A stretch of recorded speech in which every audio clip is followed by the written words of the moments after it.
Bon bah salut à tous les amis, aujourd'hui on va vous présenter l'équipement qui nous sert à filmer et à pratiquer l'urbex.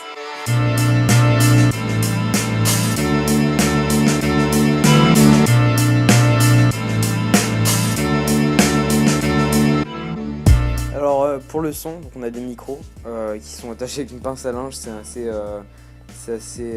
rudimentaire. rudimentaire, ouais, mais par contre c'est vraiment bien et c'est juste des casques de...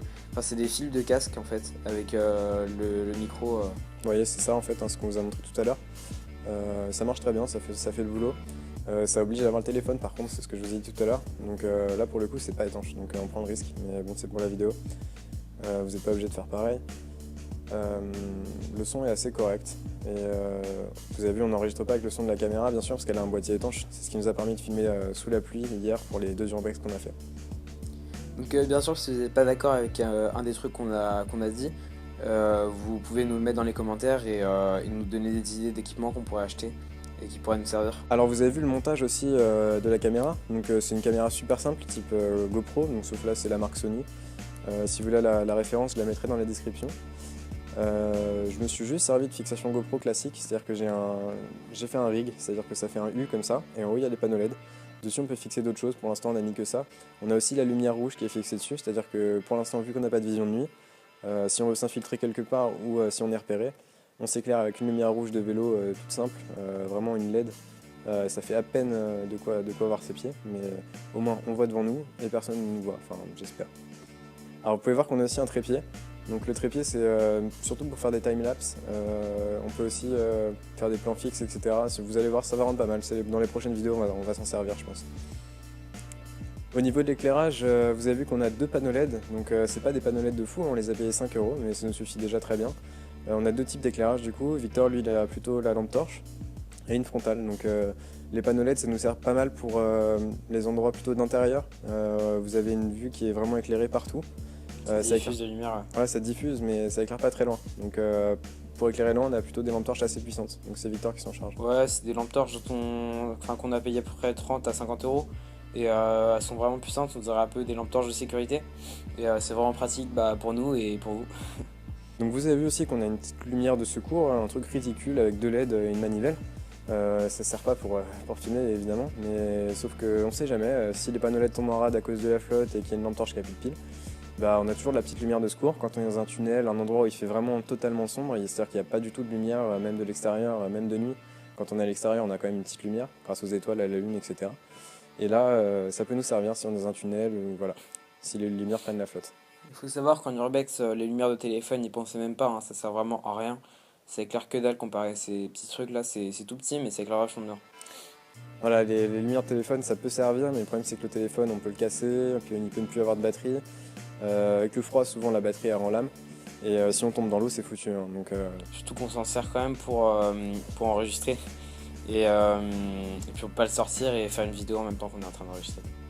Alors le téléphone, c'est quand même une très bonne idée. Moi, je vous conseille de le prendre. Par contre, n'oubliez pas que vous pouvez tomber dans l'eau, etc. On l'a déjà dit. Moi, ce que je vous conseille, c'est de prendre une poche étanche, sur une petite pochette en plastique comme les sachets de fromage ou les trucs comme ça. Vous mettez le téléphone dedans et vous le cachez dans votre sac ou dans votre poche. Et c'est un secours si jamais vous êtes tombé, si vous êtes fait mal, vous avez quand même un truc pour appeler les secours. Moi au début je le prenais pas pour éviter de le casser, mais bon maintenant j'essaie de le prendre à chaque fois quand même parce que c'est quand même une sécurité en plus. Toujours faire ça de manière très sécuritaire. Donc moi j'ai pris un casque, je le mets à chaque fois parce que j'ai remarqué qu'en fait quasiment à chaque urbex qu'on fait j'arrive à me cogner la tête, donc je suis content d'avoir un casque, je dois pas être très doué. Et c'est pas mal parce que du coup je peux fixer la lampe torche dessus, enfin la frontale, ça me gêne moins, c'est pas un truc qui me serre la tête. Et voilà, c'est toujours une sécurité en plus. L'avantage c'est qu'on peut aussi fixer la caméra avec une fixation de GoPro. Et on peut mettre, bientôt je vais essayer d'installer une vision de nuit, c'est-à-dire que je vais prendre une caméra pas très chère, bas de gamme, type GoPro. On va virer le filtre infrarouge, vous connaissez, tout le monde fait ça. Et comme ça on aura un spot à infrarouge et on pourra éclairer de nuit. Ce sera aussi fixé sur le casque et du coup on aura juste à la descendre comme ça. Ça va être pas mal et on pourra s'infiltrer dans les lieux comme la vidéo d'hier malheureusement. C'est ouvert mec, regarde c'est ouvert, putain. Mec attends, c'est quoi les boîtes? Mec attends, non, regarde un détecteur, oh mec bouge mec, tiens un détecteur, faut qu'on se barre, ouais, faut qu'on se barre, vite, go.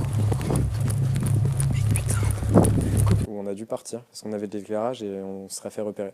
Donc si on avait eu la caméra infrarouge, on serait sans doute resté parce que même avec un vigile, il n'aurait pas pu nous repérer, sauf s'il avait un chien. Et vous aurez même pu voir le détecteur qu'on n'a pas pu vous montrer étant donné que le panneau LED n'éclairait pas assez loin. Voilà, c'est l'inconvénient du panneau LED, c'est qu'en fait il diffuse beaucoup la lumière, mais quand il s'agit d'éclairer loin en extérieur, c'est un peu moyen. Surtout que vu que c'était quelque chose d'imprévu, on n'a pas pu vraiment pouvoir vous montrer. En mode, ah regardez, il y a un détecteur, on a vraiment couru et puis... Voilà, bon, vous avez pu voir la petite course à la fin, où on a détalé comme des lapins. Il y avait personne, mais par sécurité sur un terrain militaire, on prend pas le risque. Voilà.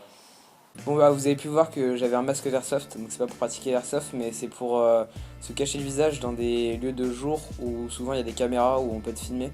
Et ça peut être important pour éviter de se faire repérer. Ouais, tout à fait, les masques, c'est une super chose. Le masque de Victor, c'est pas mal. Par contre, ça cache un petit peu la vue quand on est dans des endroits un peu resserrés, etc. Et puis on a vite chaud. Donc moi, ce que j'utilise, c'est plutôt un foulard. Donc c'est assez léger, etc.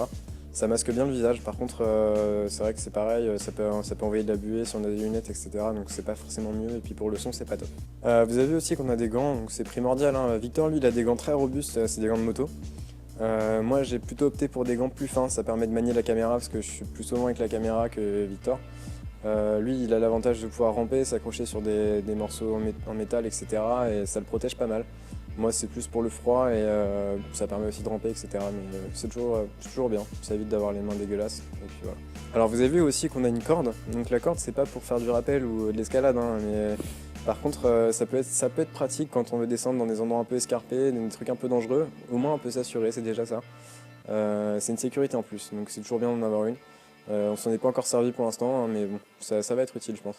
Vous avez aussi pu voir qu'on a un cutter, donc pour l'instant ça nous a pas vraiment servi, mais ça peut toujours être utile pour justement couper la corde si on en a besoin pour s'assurer ou des choses comme ça.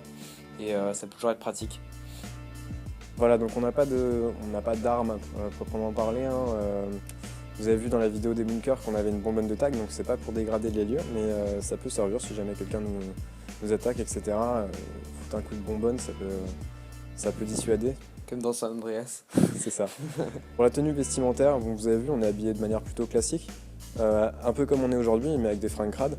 Moi, ce que je vous conseille, c'est le truc très simple. Il fait souvent froid, hein, donc 2 paires de chaussettes, des chaussures assez robustes pour éviter de se faire mal aux pieds si vous marchez sur quelque chose de pointu, et les gants, et un manteau chaud, discret, donc noir, et pareil, assez costaud pour pouvoir ramper, tous ces trucs-là.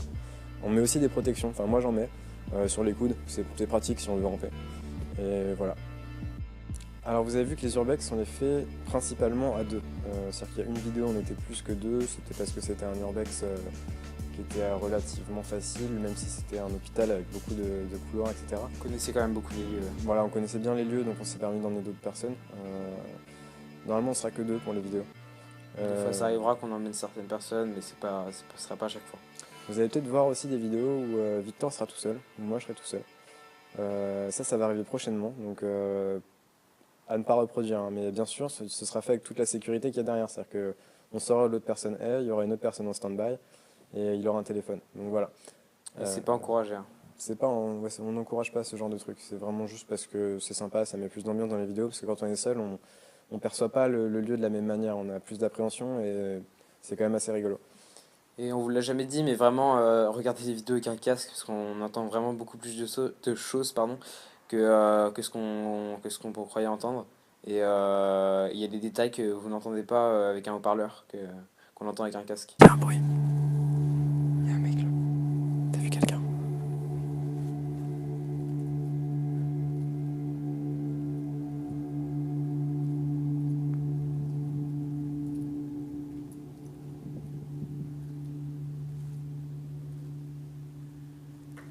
Ok, c'est rien, c'est une goutte d'eau.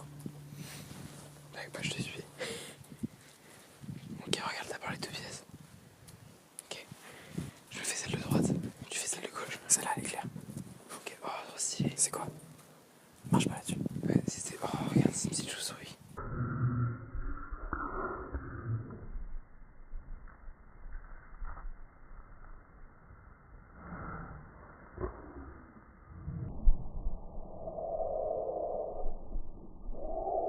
Bientôt, vous allez voir des rushs qui sont filmés avec un réflexe, ça sera pas mal.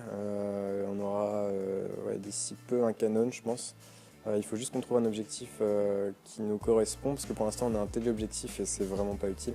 Alors pour les montages, du coup, ce que j'utilise, c'est moi qui fais les montages, je fais avec Final Cut Pro. C'est assez simple, c'est du iMovie mais en plus compliqué et on peut faire plus de choses. Voilà, donc pour l'instant je fais pas des montages de fou, hein. De toute façon il n'y a pas besoin, c'est de l'urbex. On n'est pas là pour faire un long métrage, hein, mais voilà, si ça vous intéresse, moi c'est ce que j'utilise parce que je suis habitué, voilà, et on est sur Mac. Donc, en ce qui concerne les prochaines vidéos, je pense que la prochaine qui va arriver, ce sera la visite d'un château. Alors là, du coup, pour le coup, je serai tout seul, je pense, avec ma copine.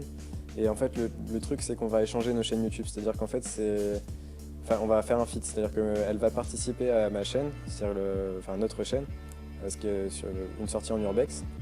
Et moi, je vais participer à sa chaîne. Donc voilà, je vous mettrai le lien si vous voulez voir les 2 vidéos. Et n'hésitez pas à vous abonner aussi. Bien sûr, si vous avez des suggestions de lieux, n'hésitez pas à nous les donner dans les commentaires, hein, c'est déjà arrivé. Mais vraiment, si vous avez des idées de lieux, même si c'est pas forcément dans la région, on pourra quand même se déplacer un peu. Et ce serait vraiment bien pour nous. Mais même si les lieux, ça se donne pas forcément sur internet, vous pouvez nous les donner en privé si vous souhaitez. Bon bah les amis, j'espère que cette vidéo vous aura plu. On vous a montré à peu près tout ce qu'on avait. Pour l'instant, on n'a pas un matos extraordinaire, mais on va investir plus tard dans du matos plus sérieux.